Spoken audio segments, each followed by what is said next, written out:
So hello guys, so first day po natin na mag-trade.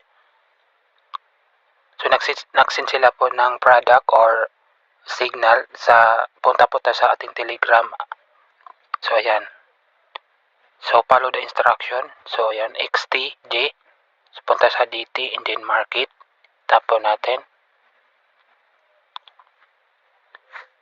And then i-search po natin yung product XTJ.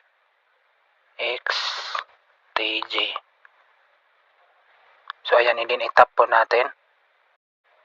And then back po tayo. Put and then 60 seconds. And then confirm. So hintay lang natin guys ng 60 seconds po yan.